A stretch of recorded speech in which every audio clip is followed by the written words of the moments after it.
Assalamu alaikum wa rahmatullah ta'ala wa barakatuh. Je rends gloire à Allah, je bénis Allah. Je rends gloire à Allah, je bénis le prophète Mohammed sallallahu alayhi wa sallam. Je rends gloire à Allah, je bénis l'islam, cette noble religion. Je rends gloire à Allah, je bénis le peuple indigne du Mali, le peuple indigne du Burkina Faso, le peuple indigne du Sénégal. Comme je le dis souvent, les autres, débrouillez-vous. Que Dieu bénisse l'Afrique dans sa pluralité et dans sa diversité. Je vais partager encore avec vous quelques réflexions qui suscitent des interrogations honnêtes, des interrogations rationnelles, sans tabou, sans préjugés, sans parti pris. D'abord, je voudrais dire aux Ivoiriens qui vont me suivre à travers cette intervention que je suis en train de préparer une intervention par rapport à la radiation du président Oudou Laurent Gbagbo.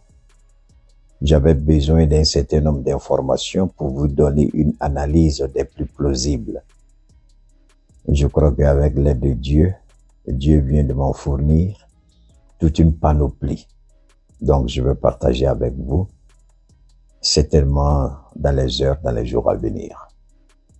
Alors, d'ici là, je voudrais aussi dire au peuple malien, au peuple digne du Mali, parce qu'aujourd'hui, il faut avoir l'honnêteté de le dire, ce chamboulement politique, ce bouleversement géopolitique est lié à l'action d'un homme et d'un peuple, d'une nation, d'un pays. Assimi Goïta et les membres de la transition, c'est à votre honneur et à votre gloire. C'est parce que vous avez décidé de dire non aux colons, de dire non au néocolonialisme, à l'impérialisme sous toutes ses formes. C'est parce que vous avez assumé le destin commun de toute l'Afrique. Vous avez décidé de vous battre pour le bien-être de votre peuple, le peuple du Mali. C'est à travers ce noble combat que le Burkina a décidé de revendiquer sa souveraineté pleine et entière. Les autres nous assistent, nous espérons que les autres, c'est-à-dire les peuples opprimés et soumis et dominés, prendront leurs responsabilités par rapport aux dirigeants incapables de la France-Afrique. C'est dans cet ordre d'idées que je reviens encore sur la situation de Macky Sall. Peuple du Sénégal, je sais que vous avez vu certainement l'intervention du président Macky Sall il y a encore quelques années de cela. L'homme n'est ce qu'il est que parce que sa parole vaut quelque chose. L'homme sans la parole ne vaut rien. D'ailleurs, le monde d'aujourd'hui est basé sur la garantie. Quand vous allez à la banque exige une garantie. Quand vous avez un prêt, vous mettez des garanties pour assurer ce prêt ou pour demander ce prêt. C'est votre crédibilité, c'est votre honnêteté, votre sincérité, votre discipline, votre dignité, votre qualité d'homme intègre qui font que les gens vous écoutent, vous respectent ou vous suivent. Mais dès l'instant où vous renoncez à votre parole, dès l'instant où c'est le dégoût, le déni, le refus, la malhonnêteté, alors vous n'êtes pas mieux qu'un animal sans cervelle. Macky Sall, j'ai l'habitude de le dire, Macky Sall, il est la honte de la démocratie sénégalaise. Je vais vous faire écouter tout à l'heure une intervention du président Macky Sall, comment il parlait du troisième mandat, comment il se qualifiait lui-même par rapport au troisième mandat, comment il interprétait l'attitude d'autres chefs d'État qui voulaient absolument briguer un troisième mandat. Vous allez écouter Macky Sall et c'est en cela que je pose la question. Ceux qui suivent Macky Sall à l'aveuglette, n'avez-vous pas de dignité N'êtes-vous pas des hommes d'honneur, des femmes d'honneur? Quand Macky Sall parlait du troisième mandat, et il a dit le cas du Sénégal a été géré il y a longtemps. Le cas du Sénégal a été géré il y a longtemps. Il a volontairement décidé de réduire le nombre de son mandat, c'est-à-dire le nombre d'années de son mandat. De 7 ans, il est venu à 5 ans. Il veut montrer l'exemple et il a dit qu'il n'est pas intéressé par rapport à un troisième mandat. Peuple de Dakar, peuple de Ziguinchor, autant pour moi, peuple du Sénégal, peuple du Mali, peuple du Burkina, peuple d'Afrique. Qu'est-ce qui s'est passé entre cette déclaration de Macky Sall et les événements que nous vivons aujourd'hui? Ah, le pouvoir. Je me rappelle encore d'un très grand metteur en scène, un très grand professeur de lettres que j'ai eu la chance de côtoyer à Bandoukou, Maître Thiam. Le professeur Thiam, il était professeur de lettres, mais je crois qu'après, il est allé enseigner à l'université Félix Houphouët-Boigny, Monsieur Thiam, qui à l'époque il avait monté une pièce, Ramsès II ou la flamme du pouvoir, je crois. C'est comme le pouvoir était une malédiction. C'est comme l'Afrique, ou du moins certains Africains sont indignes d'exercer la plus haute fonction du pays. Macky Sall d'hier n'est pas le Macky Sall d'aujourd'hui. Qu'est-ce qui a bien pu se passer? Qui a manipulé Macky Sall? Qui a désorienté Macky Sall? Qui a mal conseillé Macky Sall? Macky Sall qui parlait du troisième mandat? Macky Sall qui se dit qu'il ne se voit pas en train de tuer son propre peuple à cause du pouvoir, mais vous allez voir tout de suite la violence de la répression. Non seulement je vais vous faire écouter dans un premier temps les propos de Macky Sall, ce qu'il a dit par rapport aux modifications constitutionnelles, ce qu'il a dit par rapport aux chefs d'État qui veulent s'accrocher au pouvoir. Vous allez écouter cette bande audio et ensuite cette bande vidéo, autant pour moi. Ensuite, vous allez voir que le changement de ton, le volte-face, le changement de position a entraîné au Sénégal la violence. Il y a eu mort d'hommes. Beaucoup de morts d'hommes. Alors, qu'est-ce que Dieu doit faire de Macky Sall? Un Macky Sall qui disait il n'y a pas longtemps, la question du troisième mandat est déjà réglée au Sénégal. Et le même Macky Sall qui veut par tous les moyens détruire politiquement, humainement, socialement, culturellement, historiquement, quelqu'un qui veut détruire la dignité et la crédibilité d'Ousmane Sonko, comme Alassane Ouattara est en train de se livrer à vouloir le faire pour Laurent Gbagbo. Et d'ailleurs, je remercie le président Laurent Gbagbo qui est sorti pour parler. Nous allons développer l'intervention du président Laurent Gbagbo avec l'intervention de ce prêtre. Malheureusement, on a vu toujours comme le perroquet Hams, non, c'est pas lui, ça fout, c'est pas Hams, le perroquet porte-parole du gouvernement, Amadou Koulibaly, je crois, le neveu d'Amadou Koulibaly qui est à la présidence, là, enfin, dans le gouvernement Ouattara. Ce monsieur, par moments, je le regarde, il me fait pitié. Vous savez, je me rappelle encore, je disais, Yoraz Pat, ce gars qui a arrêté, j'ai dit, je ne sais pas comment il a pu manipuler le peuple et le peuple l'a suivi. Comment il a pu avoir cette vraiment popularité. Je ne dis pas notoriété, parce que notoriété quand même c'est important, c'est un mot trop important pour Raspas, mais cette popularité. Quand je l'entends parler, je dis, mais attends, c'est celui-là qui draine toute cette foule-là. C'est qu'il y a un sérieux problème. C'est la même chose avec des gens comme Amadou Koulibaly, le porte-parole du gouvernement ivoirien. Il fait honte, il est pitoyable. Quand vous l'écoutez, vous n'avez même pas envie de t'aimer. Moi, je n'ai jamais écouté ce monsieur jusqu'à la fin. Parce qu'il est imbu de sa personnalité. Il croit qu'il connaît, mais il connaît pas. Il mélange les pédales. Il prend des citations de gauche à droite. Je me demande bien quel était son niveau d'études, ou du moins quelle était sa position quand il allait à l'école. Parce que ce monsieur-là, il mélange tout. Et puis ça fait honte d'entendre les gens dire religion et politique, ça peut pas aller. You gotta be kidding me, right? J'ai toujours dit, le premier politicien au monde, c'est Dieu. C'est Dieu qui a établi la politique et c'est Dieu qui a inspiré les hommes à l'organisation de la société. L'organisation sociale, c'est Dieu. L'organisation de la société, c'est Dieu. La mise en place d'un pouvoir, la gestion du pouvoir, c'est Dieu. Alors, comment on peut dire Dieu au commencement, Dieu au milieu, Dieu à la fin, et quand il s'agit de politique, on enlève le nom de Dieu dedans. Vous êtes vraiment malhonnête et pitoyable. Alors, ce petit Koulibaly là, qu'Alassane a pris comme son porte-parole, qui commettent des bêtises de jour en jour. Je ne sais pas qu'est-ce qu'ils ont trouvé d'extraordinaire à ce petit gars-là. Il ne voit absolument rien.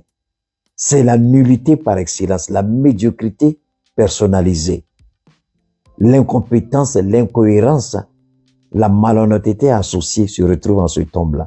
Porte-parole du gouvernement ivoirien. Ça fait pitié. Ça fait pitié. Mais ne soyez pas surpris puisque Alassane Ouattara lui-même, regardez Ouattara pour comprendre pourquoi le monsieur est là-bas. Regardez Ouattara pour comprendre qu'il ne pouvait pas choisir mieux que lui. Regardez Ouattara pour savoir que ce monsieur-là, c'est la copie conforme de Ouattara lui-même, la malhonnêteté, le mensonge, la manipulation, la contradiction, les contre-attaques, la contre-offensive, c'est eux. Revenons à Macky Sall. Macky tel que Alassane Ouattara. Alassane Ouattara, donnez-moi 5 ans. Alassane Ouattara, donnez-moi 5 ans. Alassane Ouattara, aujourd'hui, l'homme qui a été à l'origine de sa candidature en tant que candidat à la présidentielle, Laurent Gbagbo, c'est celui-là aujourd'hui qui l'a traîné devant les juridictions internationales. Grâce à Dieu, il s'en est sorti la tête haute. Mais non content de cela, aujourd'hui, Alassane Ouattara décide de disqualifier le monsieur sans aucune forme de procédure. Le droit a été bafoué de A à Z. C'est vous qui prenez quelqu'un pour aller le mettre en prison quelque part, et pendant que vous le gardez en détention, vous organisez un procès dans son dos. Je me pose la question si Alassane Ouattara sait qu'il va mourir un jour. Les juges qui ont rendu ce jugement-là, la question c'est de savoir est-ce qu'il va mourir un jour.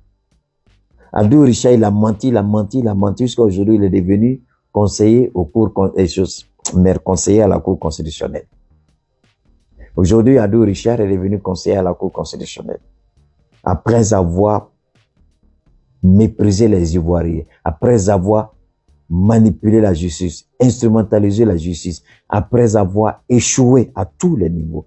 Il se retrouve aujourd'hui comme conseiller, comment on appelle ça, à la Cour constitutionnelle.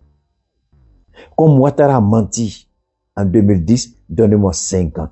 Macky Sall a menti au peuple du Sénégal par rapport au 3e mandat. Aujourd'hui, Alassane Ouattara est en train de faire un 3e mandat et sur le point de faire un 4e mandat. L'homme qui a demandé 5 ans, il est sur le point de faire un 4e mandat. Celui qui a critiqué les 3e mandats par rapport aux modifications constitutionnelles est sur le point d'entamer un 3e mandat. C'est ça l'Afrique. Mais c'est parce que les gens savent que si on laisse le Sénégal se développer, c'est fini pour la France. Si on laisse la Côte d'Ivoire se développer, c'est fini pour la France. Donc, manipuler les présidents corrompus et pervers de se maintenir au pouvoir par tous les moyens, de sorte que ces pays soient déstabilisés pour être mieux volés, mieux pillés. À son âge, Ouattara n'a pas compris ça. Avec ça, il dit qu'il aime. Comment quelqu'un peut avoir un PhD et être aussi malhonnête que Ouattara? Comment quelqu'un qui a fait sortir le peuple du Sénégal contre Abdoulaye Wade, qui dès son premier mandat a tenu tous les beaux discours que vous pouvez imaginer, aujourd'hui se livre une bataille acharnée contre Ousmane Sonko. Dans quel but, dans quelle intention?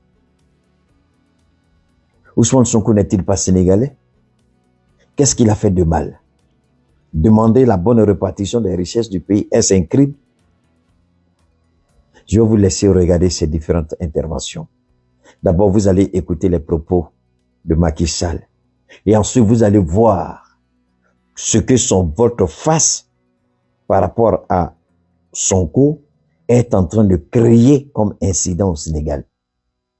Vous allez regarder l'intervention de Macky Sall, où il condamne le 3e mandat, et voir que lui-même aujourd'hui, il est prêt pour un 3e mandat. Il veut un 3e mandat. Il cherche un moyen pour aller à un 3e mandat.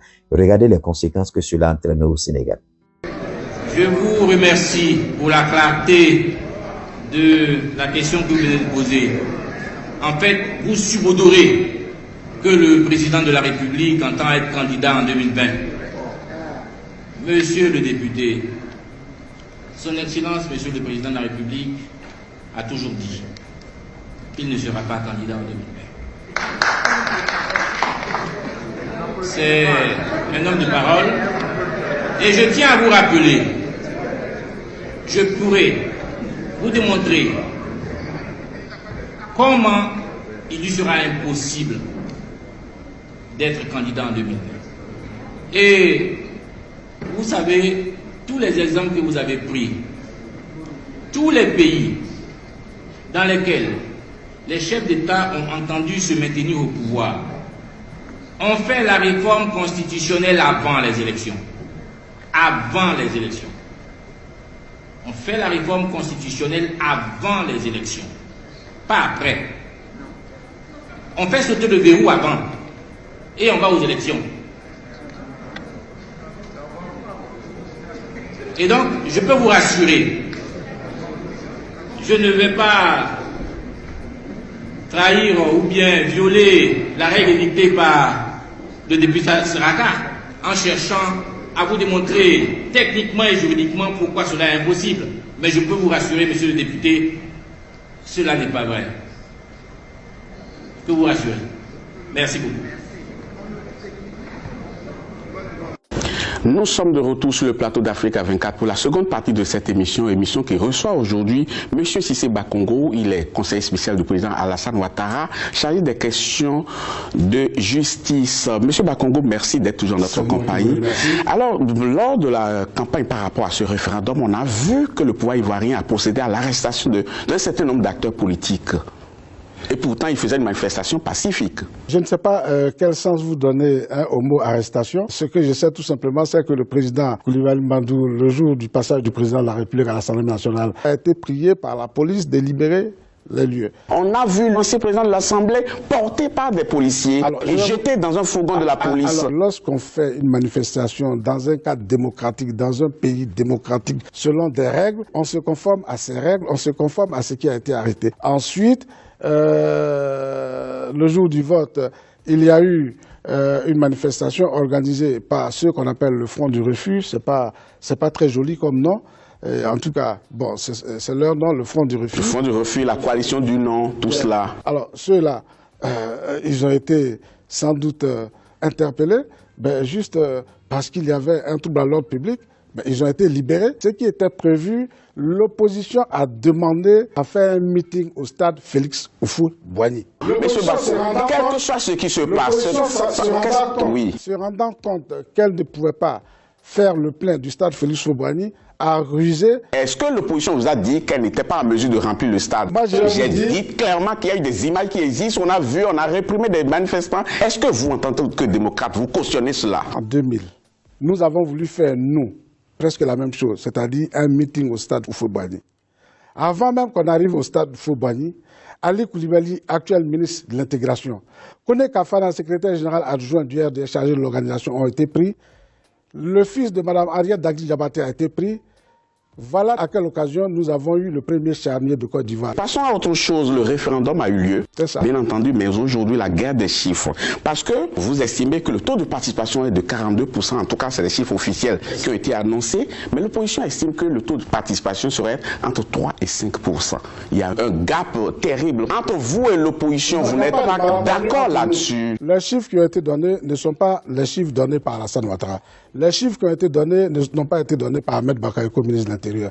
Les chiffres qui ont été donnés par la commission dont l'existence se trouve dans la Constitution, celle qui vient de mourir, à savoir la CEI, la Commission électorale indépendante. C'est elle qui dit, c'est elle qui a été chargée par nous tous les Ivoiriens de toute la classe politique, pour s'occuper des... L'opposition parle de trucage de ces chiffres, justement. Apparemment, c'est des chiffres truqués. C'est elle qui dit que le taux de participation a été de 42,42%.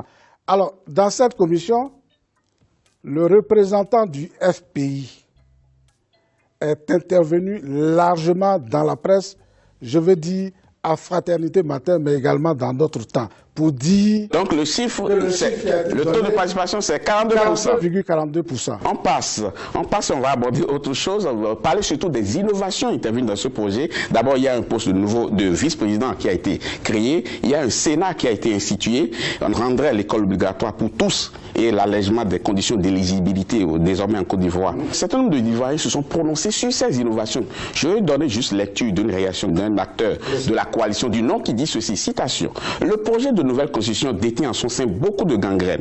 À lui seul et avec tous les pouvoirs qu'il a déjà, le président de la République choisit un tiers des sénateurs.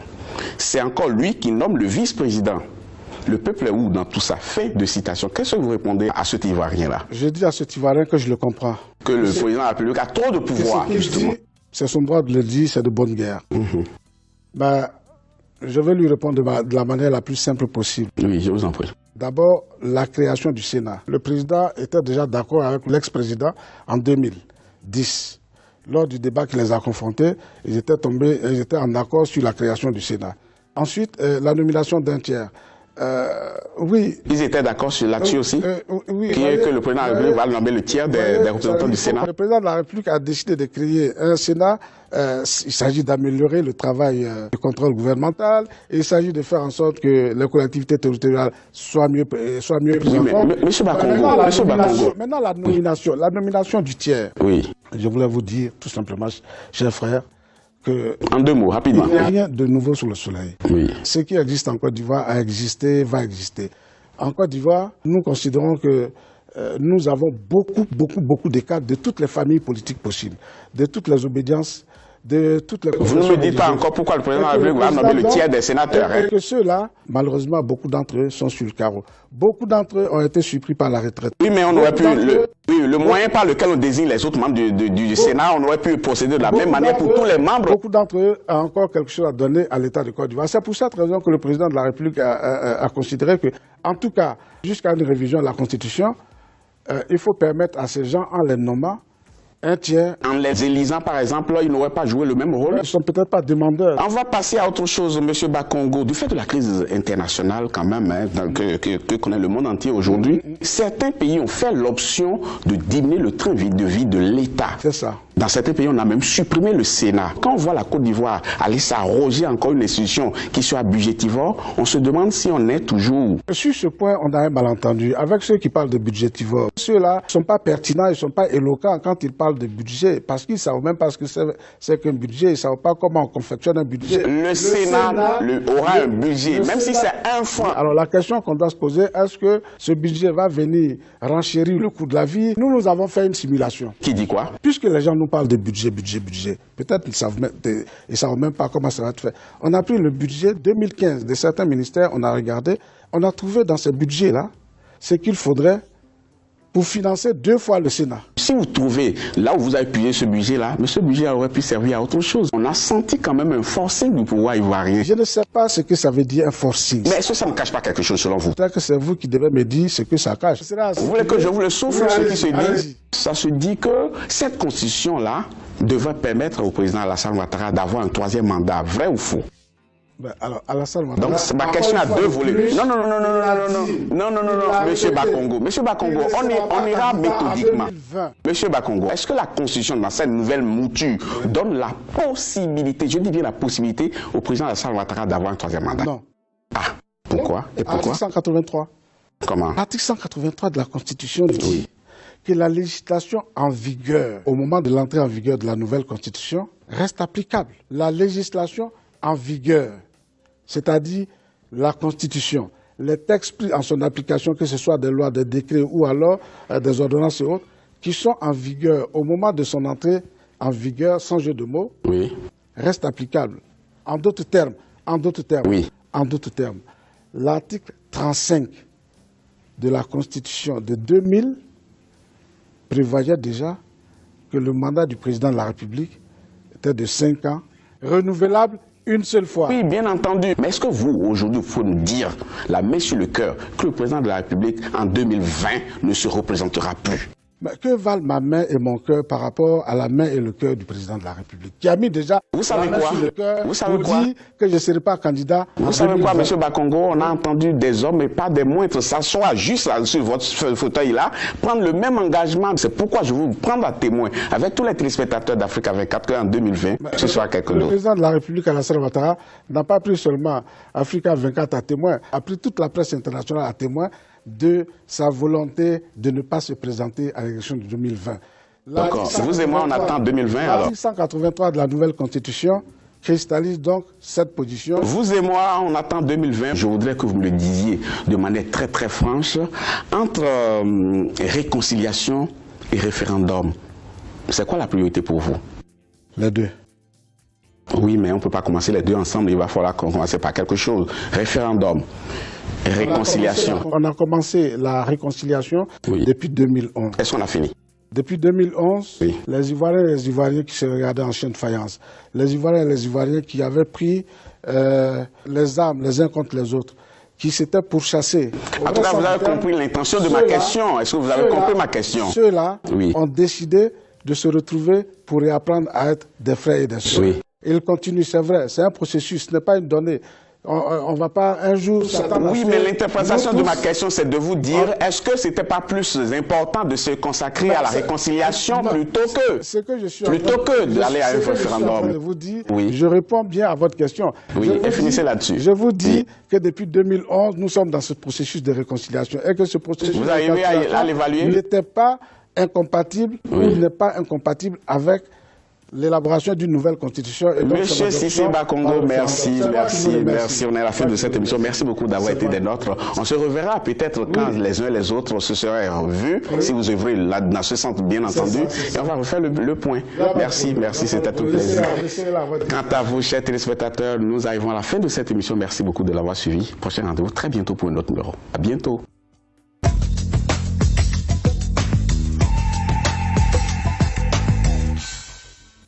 Après avoir écouté Sansan Kambile et Cissé Bakongo, chacun peut tirer les leçons de ces deux individus sans dignité, sans honneur. Sansan Kambile n'a aucun honneur. Sansan Kambile n'a aucune dignité. Sansan Kambile, c'est la honte, il est répugnant. Mais Sansan Kambile, tu fais ton petit malin aujourd'hui. Comme le dit ce grand politicien sénégalais, tu es un futur cadavre et un ancien spermatozoïde. Sansan Kambile, Cissé Bakongo, Alassane Dramane Ouattara, Téné Brahima, Dominique Ouattara, vous êtes tous, les uns comme les autres, un ancien spermatozoïde et un futur cadavre. Entre les deux, c'est l'usure du temps. Sansan Kambile, tu as menti devant Dieu, devant les hommes, à l'Assemblée nationale. Crois-tu que cela va passer comme ça sous silence? Vous vous trompez en disant religion et politique, c'est pas la même chose. Je vous regarde, je vous plains et vous faites pitié. Ce petit Michelin là, il me fait pitié. Mais je comprends si dans le pays des aveugles, le borgne roi, si Alassane Ouattara lui-même qui ne voit absolument rien, qui est un menteur pathétique, pathologique, qui est un menteur inné, un menteur né, donc, s'il prend un minable comme Michelin, moi, je comprends aisément. Michelin, c'est la merde. C'est un gars qui ne vaut même pas, il n'a même pas le niveau. Ce gars-là, en dormant, je le demande dans un débat, Michelin. Dans mon sommeil, je le débat. Je n'ai même pas besoin de me lever de mon lit, ouvrir les yeux. Je le bats parce qu'il ne vaut rien. Sa tête est vide. C'est l'eau et cailloux qui sont dedans. La matière grise, là, elle est défectueuse. Son cerveau est vide de toute substance intellectuelle. La moralité a foutu le camp. La conscience est pervertie. Petit Michelin, Alassane Ouattara, c'est qui s'assemble se ressemble. Mais alors, vous avez écouté Cissé Bakongo. Lui aussi menti devant le monde entier. Aujourd'hui, il dit, qui est Cissé Bakongo? Si Alassane veut être candidat, il maîtrise mieux la constitution que quiconque. Vous avez écouté Cissé, vous avez écouté Sansan Kambile. Ça fait honte. Macky Sall veut s'inspirer de l'exemple de Ouattara. Macky Sall a menti au motif que il aurait modifié la constitution pour réduire le nombre de mandats présidentiels de 7 à 5 ans, renouvelable une seule fois. Et il va loin, il dit même la question du troisième mandat est réglée dans la constitution sénégalaise. Alors moi, je ne sais pas, de la modification constitutionnelle qu'il a fait en 2023, est-ce qu'il y a eu une autre modification de la constitution qui enlève le verrou qui empêche un président de faire un troisième mandat au Sénégal? Le verrou est là. La continuité législative est là. Alors, nous, on ne comprend pas. Voilà un président qui vient, qui se vante. 2 ans, ça suffit. 2 ans, ça frôle. 2 mandats, ça suffit. 2 mandats, c'est bon. Après la présidence, il y a une autre vie. Et du coup, voilà le monsieur qui change. Le monsieur qui change, il devient autre chose. Le monsieur qui change, il transforme tout. Qui chamboule tout. Qui manipule tout. Qui ment comme il respire. Alors la question que je me pose, les juges là, qui ont rendu ce jugement contre Ousmane Sonko, ces juges là, qui ont dit à Macky Sall, ces constitutionnalistes, ces juges qui ont dit à Macky Sall, il peut être candidat, parce qu'il dit qu'il leur a demandé. Un homme n'est rien sans sa parole.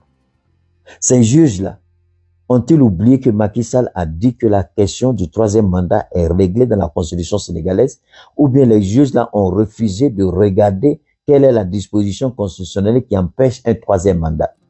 Alors, comment ces juges-là peuvent dire si Macky veut être candidat, il peut se présenter? Le peuple du Sénégal, c'est la honte. Voilà l'Africain. Tout ça pour des miettes qu'on a mis dans leur compte bancaire. Mais vous êtes des futurs cadavres et des anciens spermatozoïdes. Et vous avez un maître, un créateur qui s'appelle Allah subhanahu wa ta'ala. Il vous attend pour le jugement. Il vous attend. Il va vous poser des questions. Sur quelle base de vérité, sur quelle base tangible, sur quelle base irréfutable vous avez dit que Macky Sall peut être candidat? Si vous croyez que Dieu ne s'implique pas à la politique, c'est que vous êtes plus bête que je ne l'imagine. Tous ceux qui croient que la politique et puis la religion, là, c'est séparé. Quand on parle de laïcité, cela veut dire tout simplement que nos guides religieux n'ont pas pour mission de prendre les aspects de la religion, de la parole révélée et influencer les décisions politiques. Mais il n'a jamais été dit qu'ils ne peuvent pas et ne doivent pas donner des conseils. Ils sont tellement bêtes, les gens qui disent, la plupart de tous les rois de l'époque, que ce soit au niveau du Coran, que ce soit au niveau de la Torah, que ce soit au niveau de la Bible, toujours les serviteurs de Dieu transmettaient les messages de Dieu aux décideurs politiques. Ils prenaient conseil auprès des guides religieux, des prophètes. Alors, comment aujourd'hui, subitement, quand ça les arrange, c'est bon. Mais une fois que on les attaque, c'est mauvais, c'est inadmissible, c'est incompatible. Il n'y a pas de compatibilité. Seulement, un guide religieux élu de la nation ne peut pas influencer la gouvernance par rapport à ses orientations religieuses, par rapport à sa croyance religieuse. Maintenant, ça c'est un. Deuxièmement, il ne peut pas venir dire aux responsables politiques, voilà comment tu dois faire en fonction soit du Coran, de la Bible ou de la Torah. Non. Mais s'il y a une erreur qui peut être corrigée, qui va dans le sens du bien-être, parce que l'homme est au centre de l'humanité, de l'humanisme, l'homme est au centre de la création de Dieu, l'homme est au centre de toute activité humaine, y compris la politique. Et puisque c'est Dieu qui a créé l'homme, donc Dieu lui-même est au centre de toutes les décisions qu'on prend. Est-ce que vous comprenez? Alors, on va écouter maintenant Macky Sall. Et on va regarder le revirement de situation, le mensonge. Qu'est-ce que cela a pu causer comme dommage au Sénégal? Le revirement de situation, le mensonge, la corruption, le volte-face. Qu'est-ce que cela a causé? Nous allons regarder des vidéos où on voit des gens armés qui tirent sur le peuple du Sénégal, sur les enfants du Sénégal. Alors que c'est le même Macky qui a dit la question du troisième mandat est réglée. Alors comment se fait-il qu'il fait assassiner des Sénégalais parce que tout simplement ceux-ci protestent par rapport à son choix et à sa décision de se présenter pour un troisième mandat. Et surtout sa décision de vouloir écarter Ousmane Sonko. Pourquoi il fait ça? On va regarder ces différentes interventions. Vous allez écouter Macky lui-même. Et son changement de position. Puisque l'homme n'est que homme par rapport à sa parole. Dieu est Dieu parce que c'est la parole de Dieu qui a révélé Dieu à l'humanité. Lorsque votre parole fait défaut, vous n'êtes plus crédible, vous n'êtes plus solvable. Lorsque votre parole fait défaut, vous n'êtes plus personne. Lorsque votre parole pose problème, votre dignité, votre intégrité, votre moralité ne valent absolument plus rien. Macky Sall aurait-il oublié ça? Il ne vaut absolument rien aujourd'hui. Et Dieu, Macky Sall va payer pour tout le tort qu'il a fait. Tous les crimes sont de son fait. Parce que la parole de Macky Sall d'hier va le condamner devant Dieu demain. La parole de Macky Sall hier est à la base et à l'origine des manifestations et des troubles. Donc les morts et les blessés sont à son actif. On va regarder sa vidéo. On va écouter son entretien de quelques minutes. Et puis regarder ce que cela a causé lorsqu'il a changé de position. Oui, au Sénégal, nous avons réglé cette question puisque notre constitution de 2001 a limité le nombre de mandats à 2. Il y a eu une variation, c'était sur la durée. Et moi-même, j'ai été élu sur le registre du septennat. Et pour revenir à une norme 2 mandats de 5 ans, j'ai décidé d'appliquer une réduction sur mon propre mandat. La décision de réduire un mandat, ça n'existe nulle part. J'ai voulu donner un exemple, parce que les exemples, il faut les appliquer à soi-même, si on veut être crédible. J'ai voulu, parce qu'avant mon élection, mon prédécesseur a voulu un 3e mandat qui a entraîné le Sénégal vers une période de tension vive. Il y a eu des morts, il ne faut pas qu'on oublie ce qui s'est passé.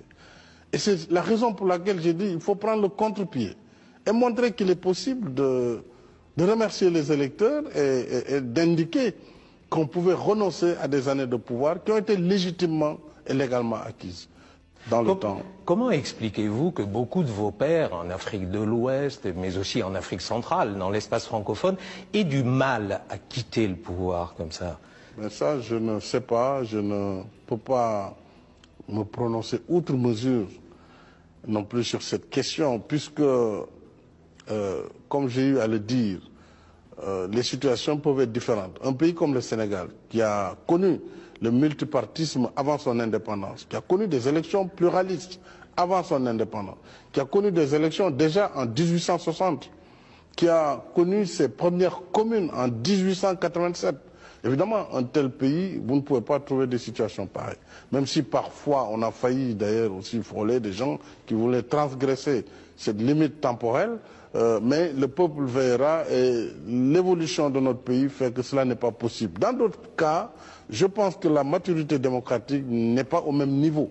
Et c'est pourquoi, parfois, il faut, tout en respectant les principes universels, essayer aussi de voir ce qui se passe dans chaque cas. On ne peut pas appliquer un principe uniforme partout en même temps. Et c'est peut-être ce qui explique que dans certains pays, des gens pensent qu'ils doivent rester plus que nécessaire parce que peut-être ils ont une mission particulière. Ce n'est pas mon cas et je pense qu'aujourd'hui, tous doivent tenir compte de la réalité du monde d'aujourd'hui. C'est donc une deuxième journée de tension qui vient de s'achever au Sénégal. Des heurts ont repris dans plusieurs quartiers de Dakar ce vendredi, notamment près de l'université Cheikh Anta Diop, dont le campus a été fermé jusqu'à nouvel ordre. On écoute les détails avec Clément Bonoro et Almani Sané. À l'université Cheikh Anta Diop de Dakar, les traces des affrontements de jeudi sont visibles dès l'entrée sur le campus. Juste derrière le portail, des véhicules calcinés, des pierres et toujours des vapeurs de gaz lacrymogène qui flottent dans l'air. Pendant de longues heures, des étudiants se sont retrouvés bloqués. Certains n'ont même pas pu rejoindre leur chambre. C'était très pénible. Il y avait beaucoup de gaz lacrymogène. Je peux dire même qu'ici c'était invivable. On ne pouvait même pas respirer. Vraiment, c'était une situation déplorante. Les étudiants ont souffert ici hier, vraiment. Au cours des affrontements, les locaux de plusieurs facultés ont été saccagés. Le CESTI, la célèbre école de journalisme, n'a pas été épargné. Le rez-de-chaussée de ce bâtiment a été complètement incendié.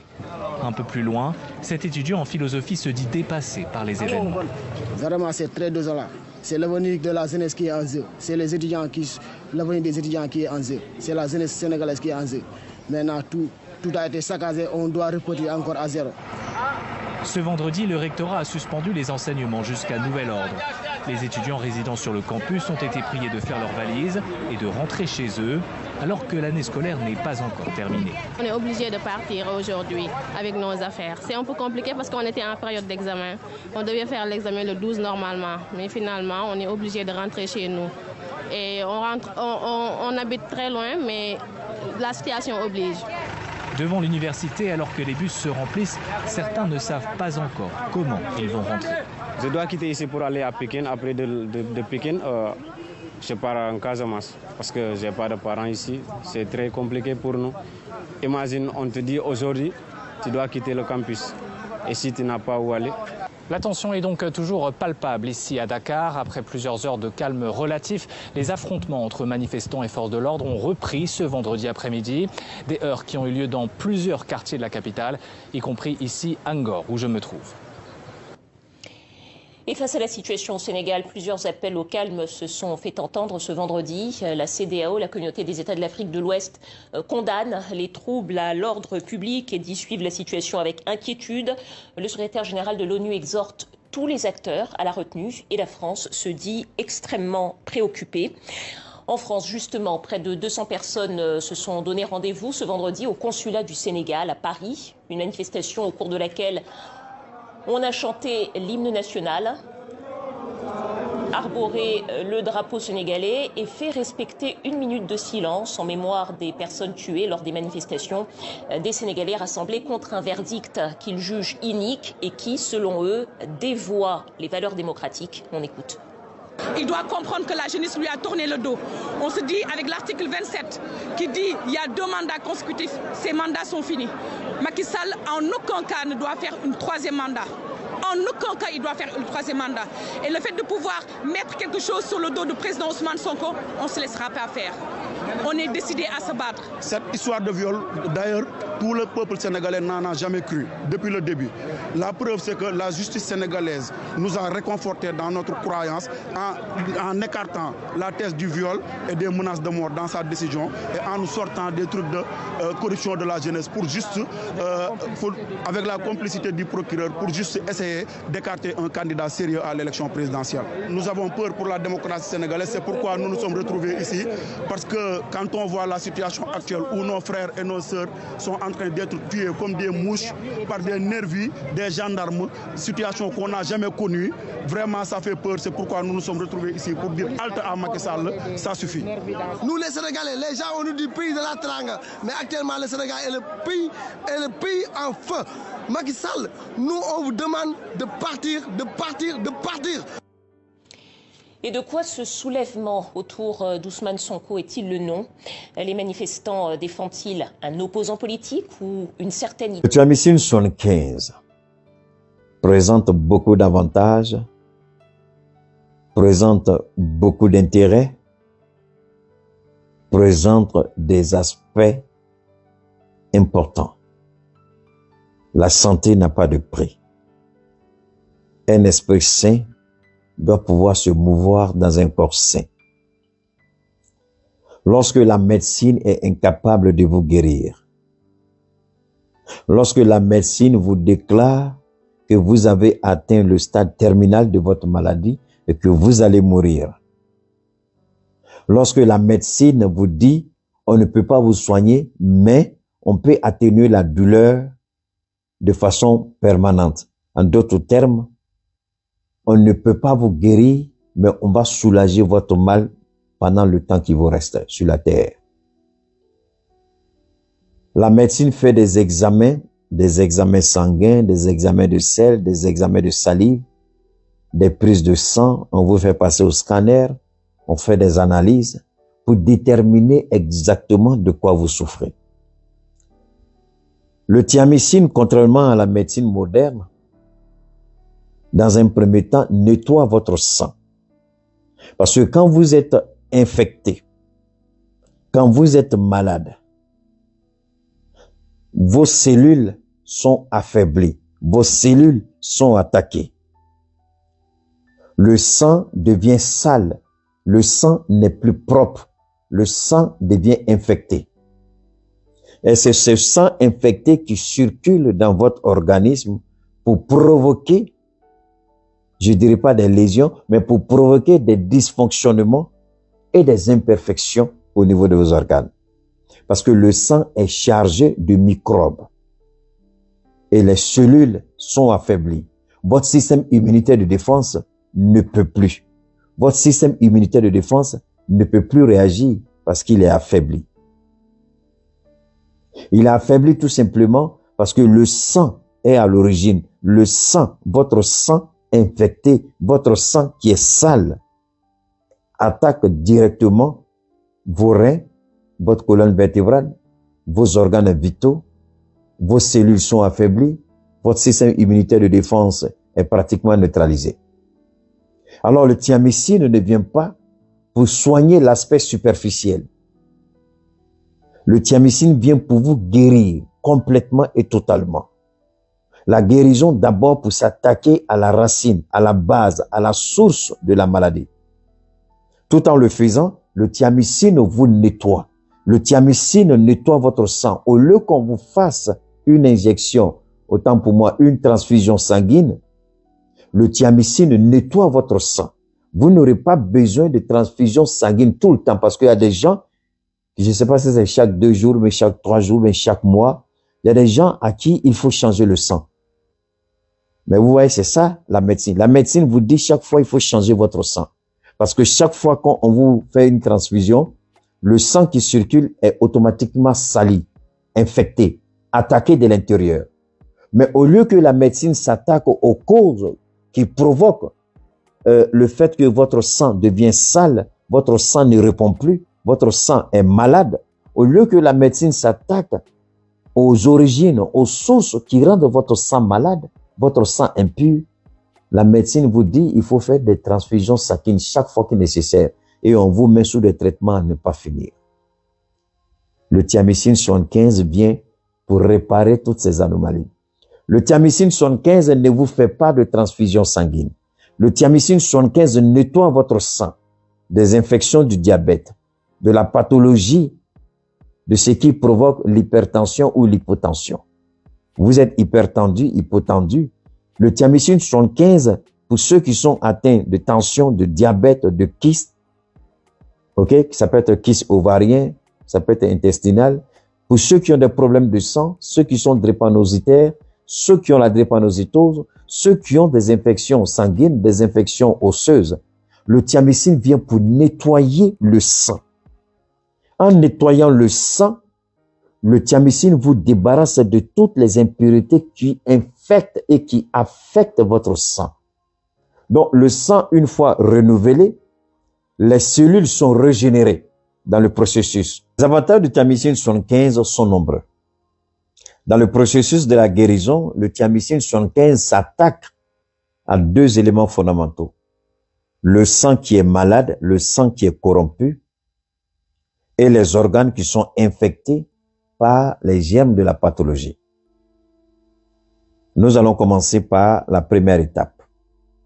Le sang malade, le sang souillé, le sang impur. C'est ce sang-là qui circule dans notre organisme avec toutes les maladies, les microbes, les germes pathogènes et les parasites. Le thiamicine vient dans un premier temps s'attaquer à la source du mal, à la source de votre infection, à la source de votre pathologie, à la source de votre maladie. Donc le thiamicine, en s'attaquant à la source de votre maladie, nettoie dans le processus votre sang, régénère les cellules de votre sang, donne un second souffle à vos cellules. Le thiamicine s'attaque aussi à notre système immunitaire de défense, en renforçant sa capacité de réactivité et de réaction, en renforçant la force et la capacité des cellules, ce que nous appelons communément aussi les cellules blancs. Donc, tout en nettoyant le sang, tout en régénérant les cellules, en renforçant la capacité des cellules, le thiamycine s'attaque aussi au système immunitaire de défense, ce que la maladie a affaibli. Parce que pour mieux vous détruire, la maladie affecte d'abord votre système immunitaire de défense. Donc, quand vous êtes vulnérable, alors la maladie a le temps de vous attaquer. Mais quand votre système immunitaire de défense est actif, réactif, combatif, la maladie n'a pas le choix. La maladie ne peut pas rester. Donc, le thiamycine, en nettoyant le sang, régénère votre système immunitaire de défense pour mieux se battre, pour mieux vous protéger, pour mieux s'opposer au corps étranger, aux infections et aux attaques. Mais pendant ce temps, le thiamycine, autant pour moi, nettoie aussi le sang, purifie le sang. Donc, pas besoin de transfusion sanguine. Le sang que vous avez est déjà purifié et nettoyé. C'est en cela que vous allez voir que vous allez dégager beaucoup d'impuretés. Pendant le traitement, votre ventre va couler pour que les impuretés sortent.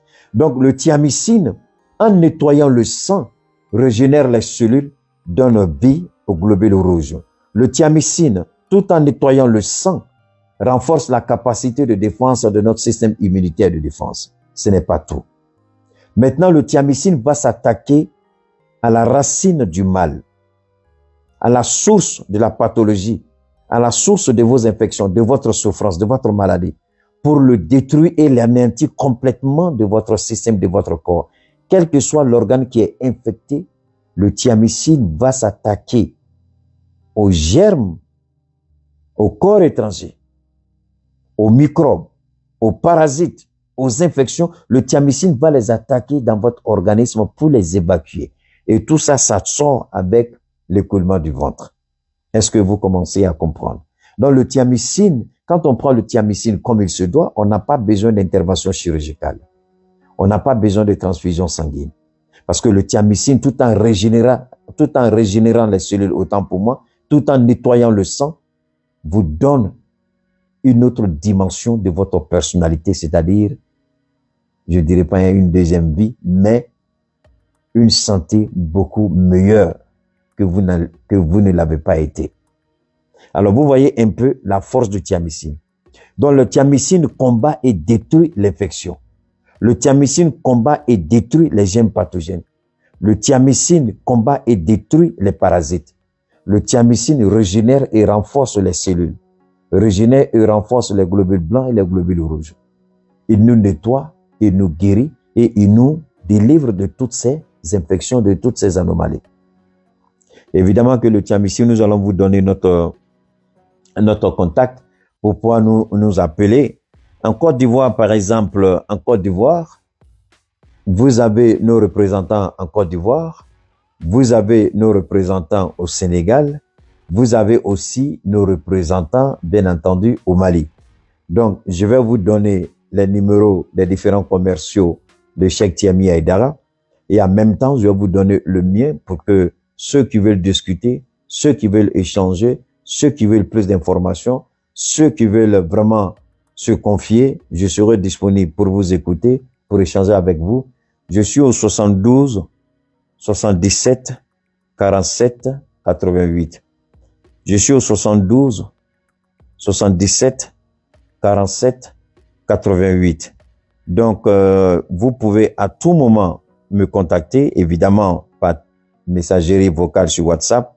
Je me ferai le devoir et l'obligation de vous répondre et voir quels sont vos besoins.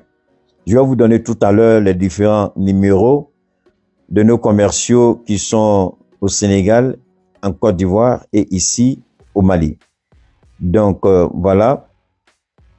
Au Mali, ici, c'est le 70 08 04 08, 70 08 04 08. Et puis, c'est le 70 08 14 08. 70 08 14 08. 70 08 04 08, ça c'est le Mali. Indicatif, c'est le 223. Le Sénégal, l'indicatif, c'est le 221. Vous pouvez appeler le 77 281 77 74. Sénégal, indicatif 221. 77 281 77 74. Ça, c'est le Sénégal. La Côte d'Ivoire, l'indicatif, c'est le 225. Donc, c'est le 07 49 04 26 19. Côte d'Ivoire, indicatif 225. Donc 07 49 04 26 19. Le thiamicine, c'est un produit avec lequel il faut marcher. Que vous soyez malade, que vous ne soyez pas malade. Souvent, j'aime pas donner, si vous voulez, la liste des maladies parce que ça rétrécit le champ d'activité, le champ d'action du thiamicine. Le thiamicine a un champ d'action très élargi, très élargi. Tant que vous prenez le thiamicine, vous n'avez aucun souci de santé à vous faire. Et d'ailleurs, vous allez le sentir vous-même. Donc, quelle que soit la nature de votre maladie, quel que soit l'origine de votre maladie, quelle que soit la durée de votre maladie, quelle que soit la maladie que vous avez. J'entends les gens m'appellent beaucoup par rapport à la maladie de la tension et puis du diabète. On guérit la tension, ceux qui sont hypertendus, hypotendus, on guérit les malades de tension, on guérit les malades de diabète, on guérit les malades qui ont malades de fibromes, de kyste, qui ont des cancers ovariens, des cancers de la prostate, cancer de l'utérus. Tout ce que vous avez comme maladie cancéreuse, tout ce que vous avez comme maladie qui s'attaque au système immunitaire de défense, le thiamicine est à la hauteur et le thiamicine peut vous accompagner, le thiamicine peut vous aider. Si vous voulez plus d'informations, si vous voulez changer avec moi, et puis j'oublie les maladies infectieuses, parce que souvent, il y a des hommes qui sont atteints de maladies infectieuses.